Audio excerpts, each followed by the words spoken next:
When I first arrived on your planet, I expected your biggest threats to be asteroids, volcanoes, or perhaps the creatures you call Florida men. Instead, I discovered something far stranger.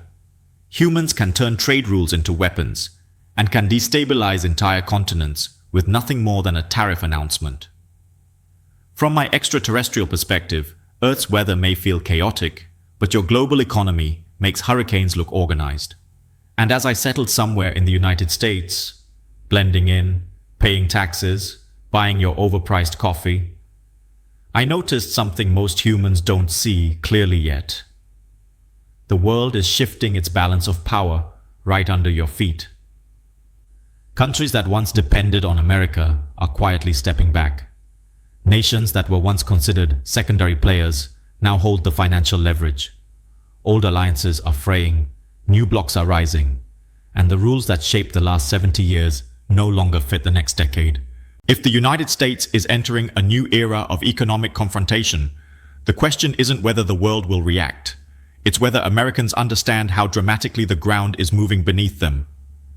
The United States didn't transform its economy into a battlefield overnight.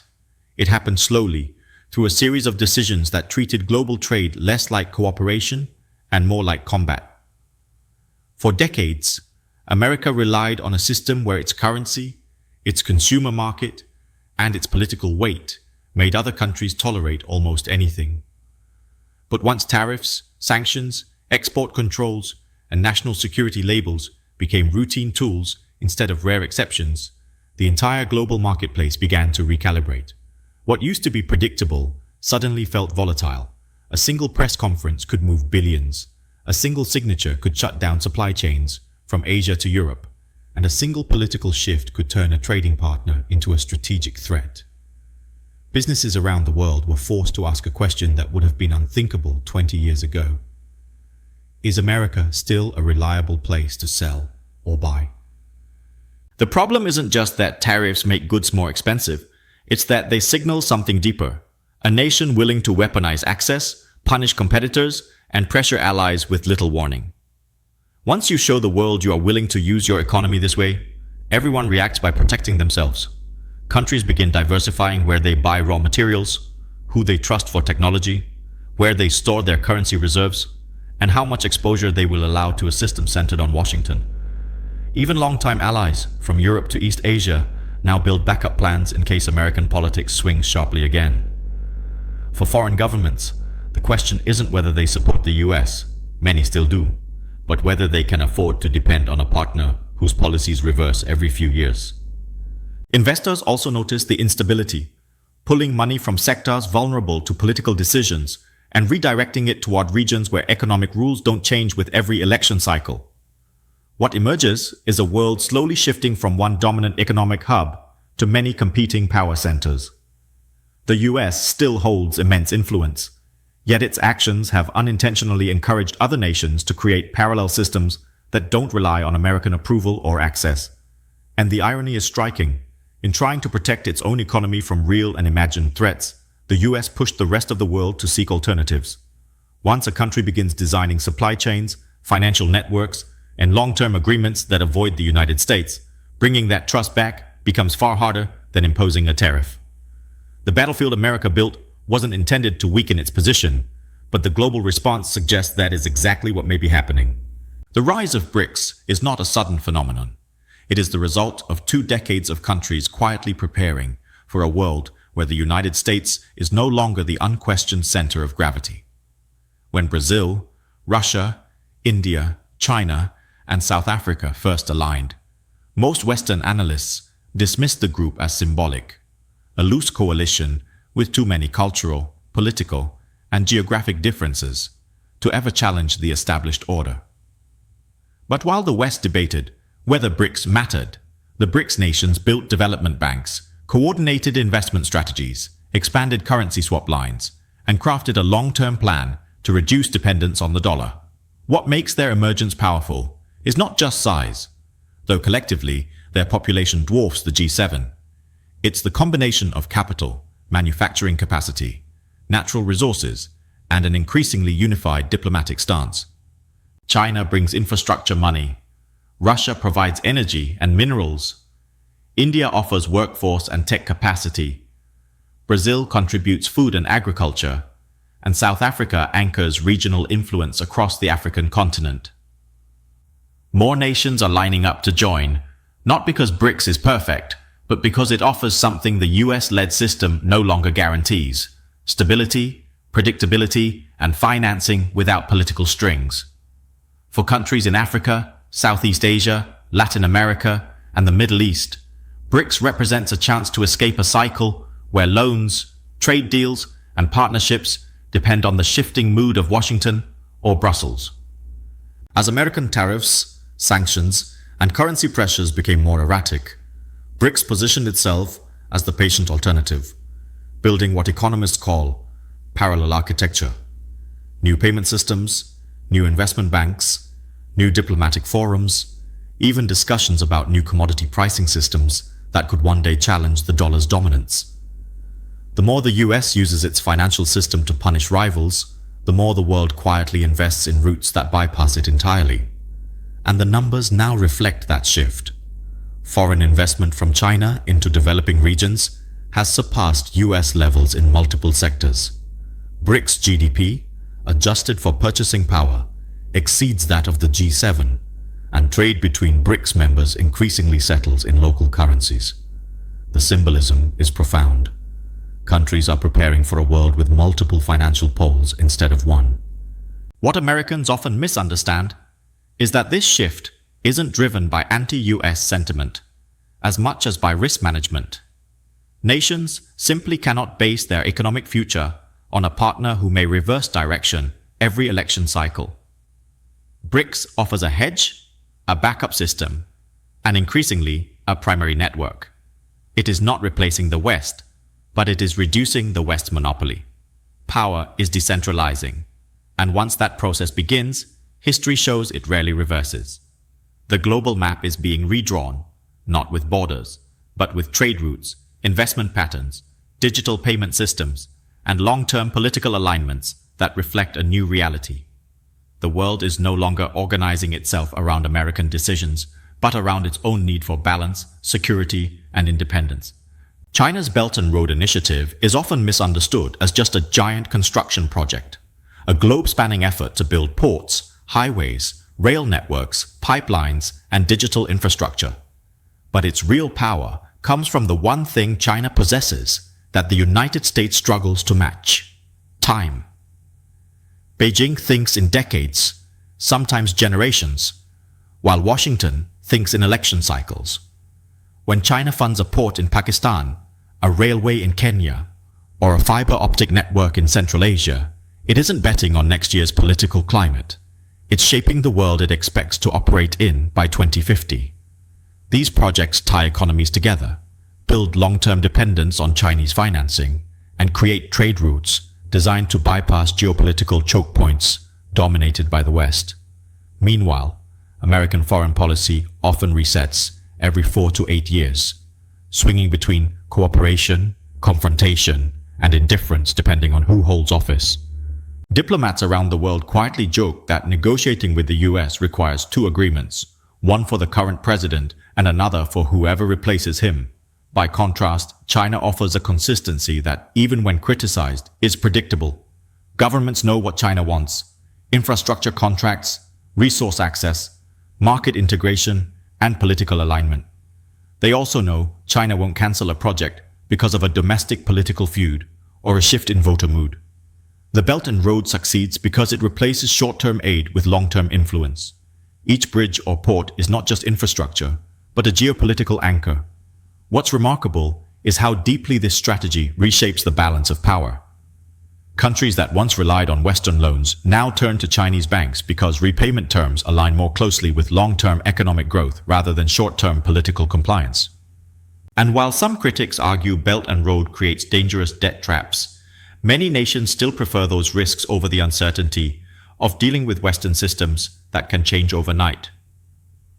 This is where the alien inside me quietly chuckles. Humans design 100-year buildings, but only 4-year policies, then wonder why the structures outlast the strategies. China's endurance contrasts sharply with America's instability, and the world notices. Investors, engineers, and policymakers increasingly treat China as the steady hand in global development. Meanwhile, American-led projects often stall, shrink, or collapse because of congressional battles, court challenges, or ideological swings. The result is a widening gap between a country building pathways for the next century and a country debating what its role should be next term. And in geopolitics, time is not neutral. It compounds like interest. The nation that thinks furthest ahead usually shapes the future.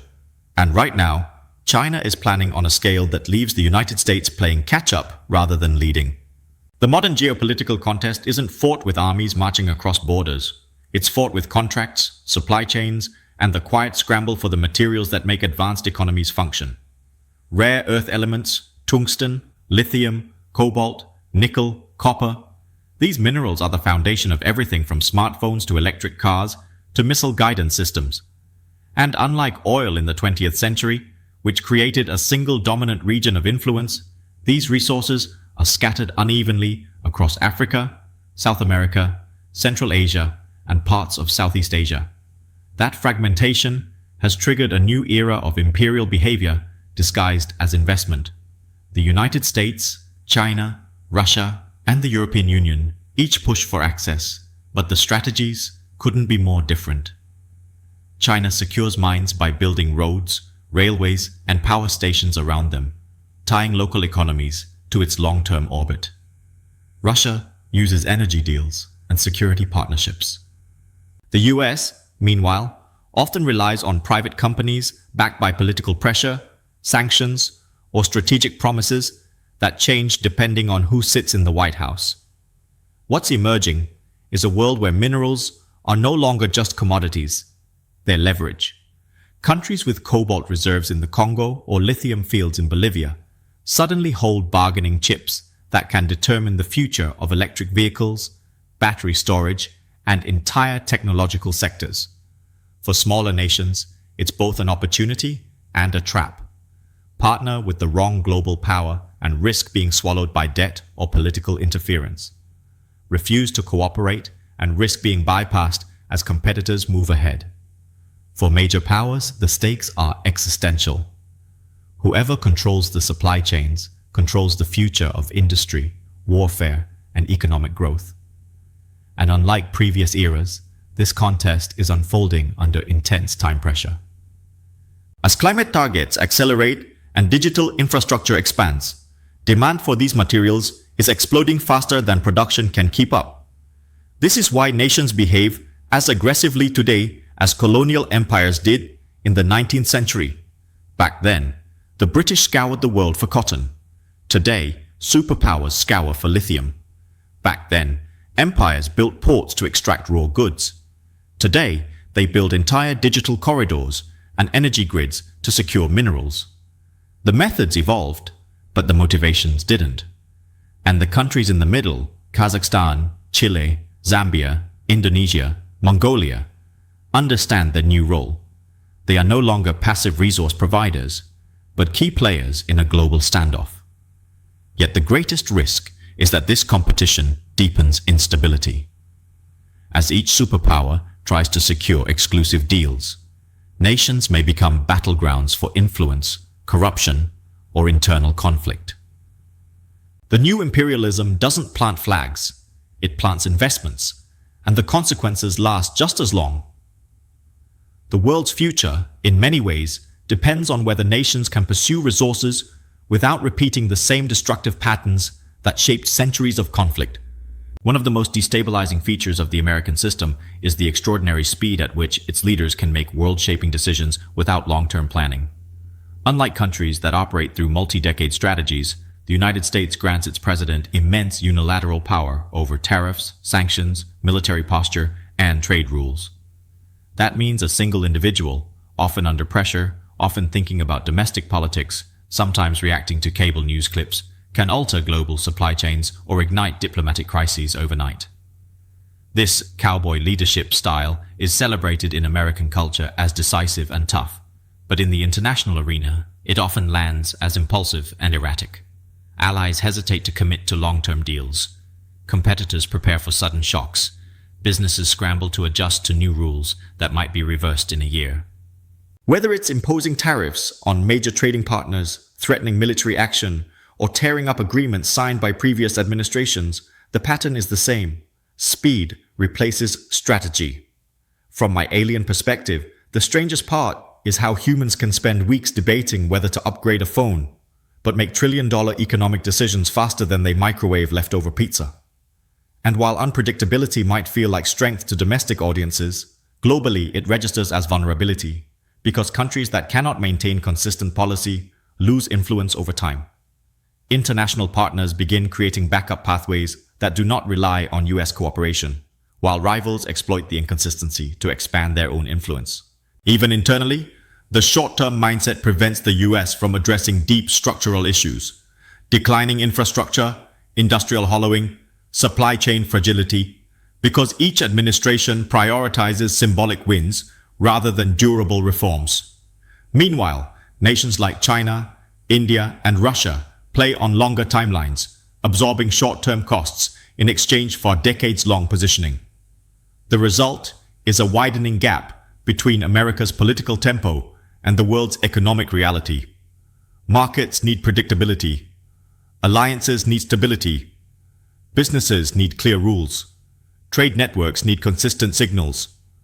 But the US now sends mixed messages so frequently that other nations no longer assume American leadership will hold from one presidency to the next, let alone across generations. This loss of coherence weakens Washington's leverage far more than any competitor's aggression. The challenge for the US is not just choosing better policies, but choosing better timelines, slowing down, thinking ahead, and recognizing that global power is sustained by consistency, not improvisation.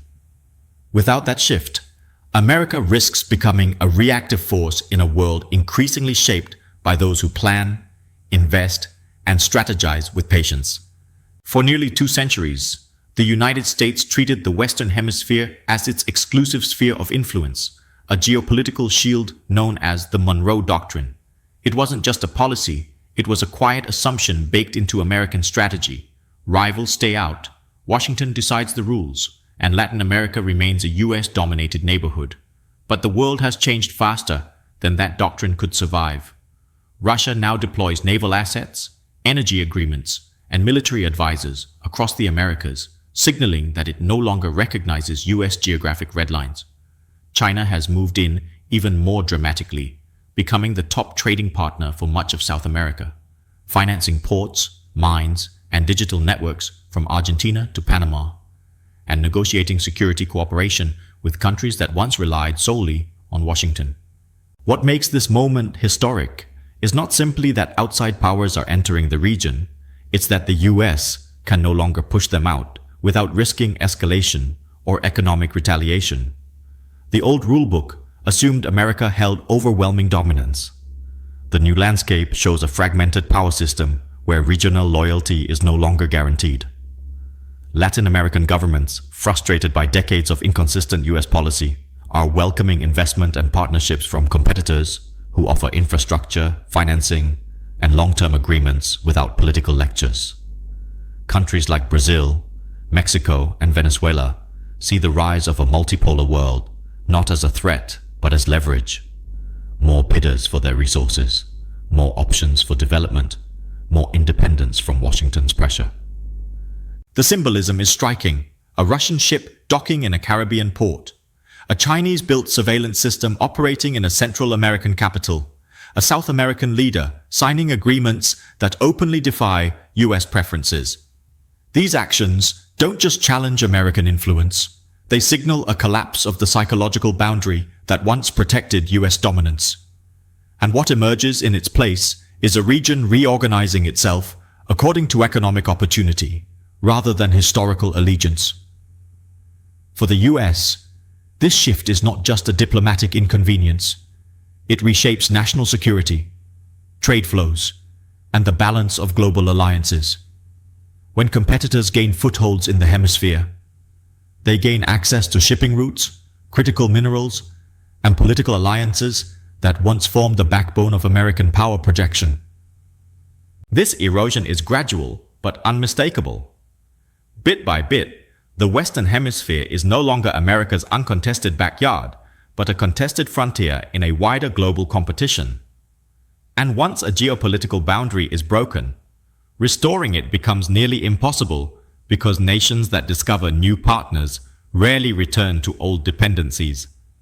Iran's modern political landscape cannot be understood without recognizing how foreign interference repeatedly reshaped its internal dynamics, often in ways the intervening powers never anticipated. Throughout the 20th century, Western governments treated Iran less like a sovereign nation and more like a strategic asset, first for oil, then for geopolitical positioning, and finally as an ideological battleground. Each intervention strengthened resistance movements that were not originally dominant, but grew in response to pressure.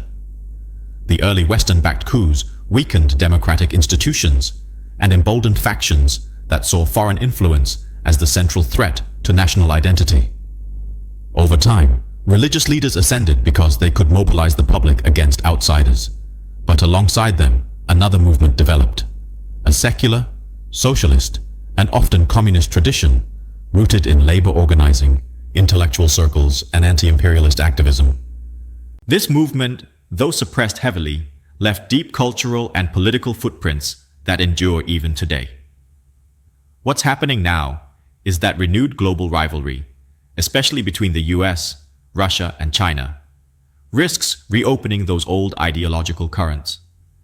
When Iranians witness foreign powers treating their country as an arena for pressure campaigns or resource extraction, it revitalizes both strands of resistance, the religious nationalist pushback and the secular socialist frustration with global hierarchies.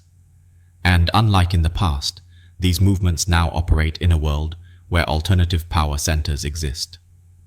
Russia and China, with far stronger economies and more assertive geopolitical strategies than in previous eras, can support Iran in ways that alter the internal balance.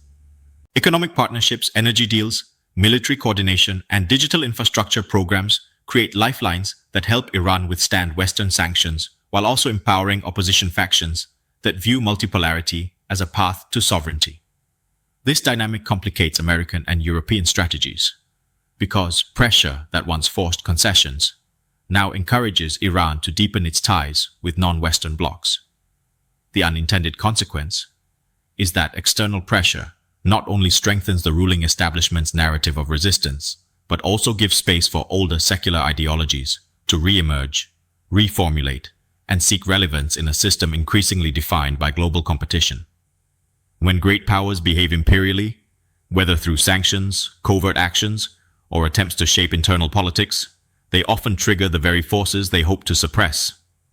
Iran is a clear example of how foreign intervention can backfire, creating a society intensely sensitive to external control and deeply capable of generating new resistance movements when provoked. The world's renewed power struggle may therefore not weaken Iran's internal political energies, but reignite them in unexpected directions.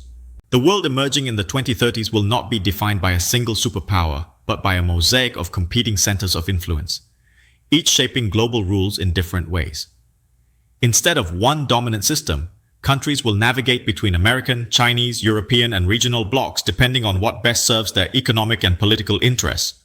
This fragmentation does not necessarily mean more conflict, but it does mean a more complex transactional landscape, where alliances shift based on long-term strategy rather than historical loyalty. Nations with large populations, key resources, or strategic geography, India, Brazil, Indonesia, Saudi Arabia, Turkey, South Africa, Vietnam, will gain leverage because the world's major powers need their cooperation. Smaller countries will also find new room to maneuver, choosing between multiple lenders, investors, and security partners. Economically, supply chains will become more resilient but also more expensive, as companies diversify away from single sources and governments subsidize industries seen as strategically essential. Technology standards may split into rival systems, with competing platforms for digital payments, artificial intelligence, cybersecurity, and telecommunications, forcing multinational corporations to operate in parallel regulatory environments. Energy markets will continue shifting as nations race to secure lithium, copper, rare earths, and other materials required for renewable infrastructure. Meanwhile, geopolitical influence will depend increasingly on who can offer solutions to global challenges: climate resilience, food security, digital access, rather than who can project military force alone. For the United States, adjusting to this new world will require humility and long-term planning, rebuilding industrial capacity, restoring trust with allies through consistent policy, strengthening education and infrastructure, and accepting that partnership, not dominance, will define future success. For China, it means managing the risks of overextension while maintaining credibility as a lender and developer. For Europe, it means preserving unity as its security and economic environment grows more uncertain. And for rising nations, it means learning to play multiple sides without becoming dependent on any one of them. The defining feature of the 2030s will be fluidity, power that shifts according to competence, investment, and strategic patience.